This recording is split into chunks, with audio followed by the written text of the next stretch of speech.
What did you think of George Zimmerman? I think George Zimmerman is a man whose heart was in the right place, but just got displaced by the vandalism in the neighborhoods and wanting to catch these people so badly that he went above and beyond what he really should have done. But I think his heart was in the right place. It just went terribly wrong. Do you think he's guilty of something?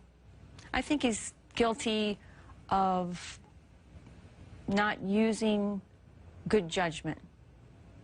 When he was in the car and he had called 911, he shouldn't have gotten out of that car.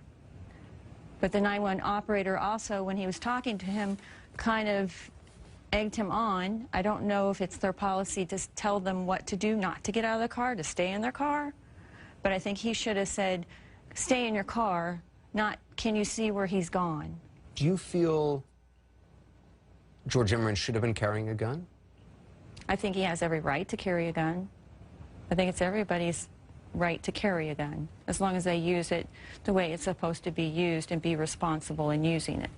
George Zimmerman obviously did not testify, but his testimony essentially was brought into the trial through those videotapes, a number of videotapes, so that he walked police through a reenactment of what he said happened. How important were those videotapes to you?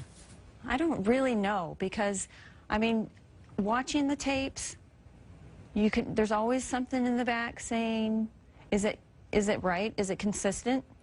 But with all the evidence of the phone calls and all the witnesses that he saw, I think George was pretty consistent in told the truth, basically. I'm sure there were some fabrications, enhancements, but I think pretty much it happened the way George said it happened. When George Zimmerman said that Trayvon Martin reached for his gun, though there was no DNA evidence, and the defense said, well, had testimony in, well, it could have got washed off in the rain or the like, do you believe that Trayvon Martin reached for George Zimmerman's gun? I think he might have. I think George probably thought that he did, because George was the one who knew that George was carrying a gun, and he was aware of that. You can't say for sure whether or not Trayvon Martin knew that George Zimmerman was carrying a gun? No. So you can't say for sure whether or not Trayvon Martin reached for that gun? Right. But that doesn't make it right. I mean, it doesn't make, there's not a right or a wrong. Even if he did reach for the gun, it doesn't make any difference. How so? Well, because George had a right to protect himself at that point. So you believe that George Zimmerman really felt his life was in danger? I do. I really do. Do you think Trayvon Martin threw the first punch? I think he did. What makes you think that? Because of the evidence of on the tee, or on the sidewalk, where George says he was punched. There was evidence of his flashlight and keys there, and then a little bit farther down there was a flashlight that he was carrying. And I think that's where Trayvon hit him. So you think, based on the testimony you heard, you believe that Trayvon Martin was the aggressor? I think the roles changed.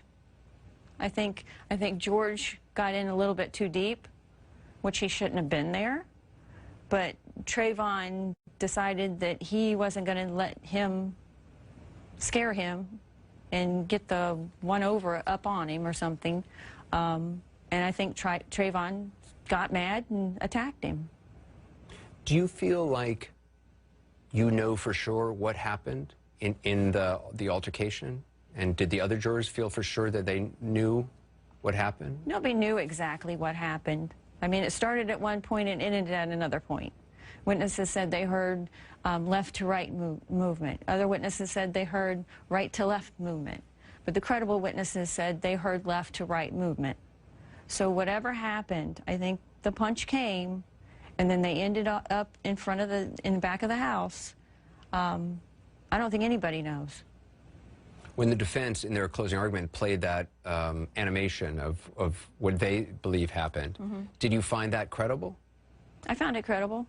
I did. What did you think of the testimony of Trayvon Martin's mother and father? Did you find them credible? I think they said anything a mother and father would say, just like George Zimmerman's mom and father. I think they're your kids. You want to believe that they're innocent and that was their voice, because hearing that voice would make it credible, but that they were the victim, not the aggressor. So in a way, both sets of parents kind of canceled each other out in your mind? They did, definitely. Because if I was a mother, I would want to believe so hard that it was not my son that did that or was responsible for any of that, that I would convince myself probably that it was his voice. How critical, though, was it for you in your mind to have an idea of whose voice it was yelling for help? I mean, how important was that yell for help? I think it was pretty important, because it was a long cry and scream for help that whoever was calling for help was in fear of their life. The prosecution didn't use the word racial profiling during the case. They used the word profiling. And that was something that was worked out between the judge and the lawyers when the jury wasn't in the room. Right. Do you feel that George Zimmerman racially profiled Trayvon Martin? Do you think race played a role in his decision, his view of Trayvon Martin as suspicious? I don't think he did. I think just circumstances caused George to think that he might be a robber or trying to do something bad in the neighborhood because of all that had gone on previously. There were unbelievable a number of robberies in the neighborhood. So you don't believe race played a role in this case? I don't think it did. I think if there was another person, Spanish, white, Asian, if they came in the same situation where Trayvon was, I think George would have reacted the exact same way. Why do you think George Zimmerman found Trayvon Martin suspicious then? Because he was cutting through the back. It was raining. He said he was looking in houses as he was walking down the road, kind of just not having a purpose to where he was going. He was stopping and starting. But, I mean, that's George's rendition of it.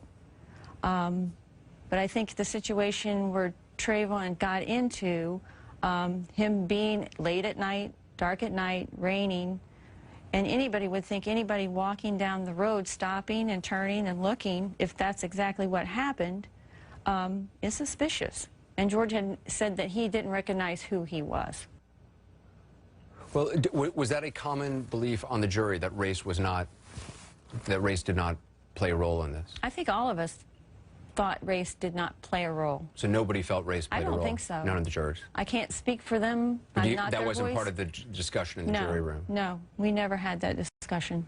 It didn't come up, the question of, did George Zimmerman profile Trayvon Martin because he was African American? No, I think he just profiled him because he was the neighborhood watch, and he profiled anybody that came in acting strange. I think it was just circumstances happened that he saw Trayvon at the exact time that he thought he was suspicious. The prosecution tried to paint George Zimmerman as a wannabe cop, overeager. Did you buy that? I think he's overeager to help people. Like the lady who got broken in and robbed while her baby and her were upstairs. He came over and he offered her a lock for her backsliding glass door. He offered her his phone number, his wife's phone number. He told her that she could come over if she felt stressed or she needed anybody. Come over to their house, sit down, have dinner. Not anybody. I mean, you have to have a heart to do that and care to help people.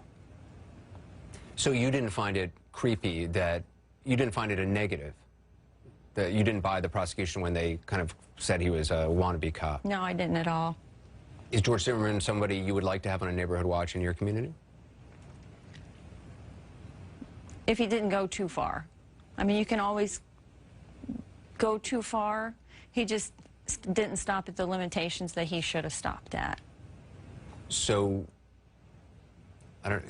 is that a yes, or that if he didn't go too far, is he somebody prone, you think, to going too far? I mean, is he somebody you would feel comfortable? Frustrated. I think he was frustrated with the whole situation in the neighborhood, with the break-ins and the robberies, and they actually arrested somebody not that long ago. I mean, I would feel comfortable having George, but I think he's learned a good lesson. So you would feel comfortable having him now because you think he's learned a lesson from all of this? Exactly. I think he just didn't know when to stop. He was frustrated, and things just got out of hand. People have now remarked subsequently that he gets his gun back, and there are some people who have said the idea that he can have a gun worries them. Does that worry you? That doesn't worry me. I think he'd be more responsible than anybody else on this planet right now.